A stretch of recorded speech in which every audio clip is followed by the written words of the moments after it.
Hi, I'm Libby Mannix. My classmates Andrew Hayden, Ethan Lina, and I found the optimal route from LA to DC for our ISE 3230 project. The background on our problem is that we have two passengers, Kyle and Molly, and they want to travel from Los Angeles to DC using Amtrak. Our first passenger, Kyle, wants to get there as soon as possible, and so wants to minimize the sum of his travel time and dwell time waiting for his next train. This is our first objective function. Molly doesn't care how long it takes her to get to her destination. She just wants to minimize her wait or dwell time. This is our second objective function. To make our problem more realistic, we needed to make some assumptions. Our first assumption is that they are leaving on a Sunday, which is one of 3 days per week the Sunset Limited departs Los Angeles. Next, we assume that they are traveling in June of 2018 in order to avoid the reduced schedules due to COVID-19. This is the most recent full timetable we could find. Finally, we only allow them to schedule trains that depart after the previous train's arrival, plus 5% of its travel time. This allows for late trains. Our data source was Amtrak's website. The blue lines on the map represent the routes we used, while the red lines show the rest of the system. The green lines are throughway buses, which we did not use. On the right is a sample from the timetable we used, from which we were able to get all of our needed values. So here are the list of the possible train routes from the Amtrak system. So for example, we have Coast Starlight, which will take you from Los Angeles to San Francisco. Then you could get on a California Zephyr, which would take you from San Francisco to Chicago. And then you could take either the Capital Limited, which will take you from Chicago directly to Washington, D.C., or the Cardinal route, which would take you from Chicago to New York, but the route stops at Washington, D.C., at which point you could get off and have completed your train route. For our problem formation, we have T, which is a set of 11 booleans for each of the possible trains, and C, which is 6 booleans for each of the possible cities for the trains to visit.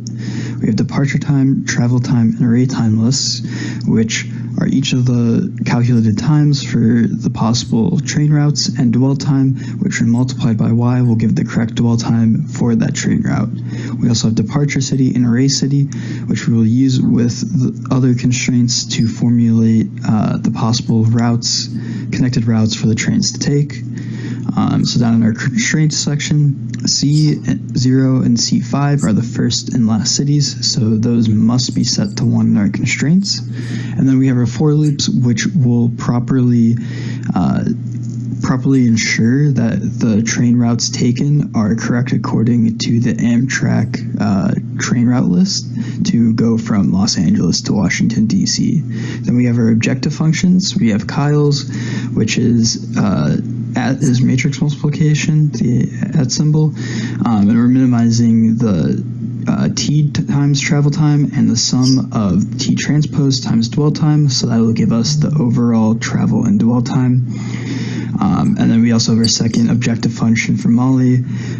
We're just minimizing the dwell time, so we just have T transpose times the dwell time. Okay, for the first objective function, which is Kyle's, or just the overall quickest route, our code produced the results which you can see on the left. Each Boolean value of 1 in trains corresponds to a train which they would take, and likewise for cities. So we get that the optimal route is from LA to Chicago via the Southwest Chief, then Chicago to DC by the Capital Limited. The overall time is calculated by the total travel time plus the time waiting between trains, which came out to be 63.917 hours.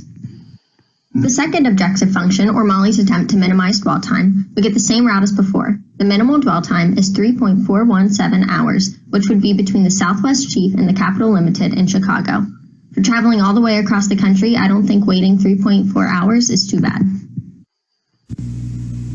There are some limitations in terms of using our solution in a broader sense.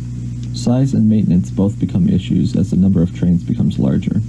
While our formulation is fine for the 6 stations in our problem, it would be nearly impossible to use this for the 800 plus stations that are in Amtrak's system. Alright, and as you can see from our objective function results, both Kyle and Molly will be happy. Their objective functions were both optimized to the same resulting train route.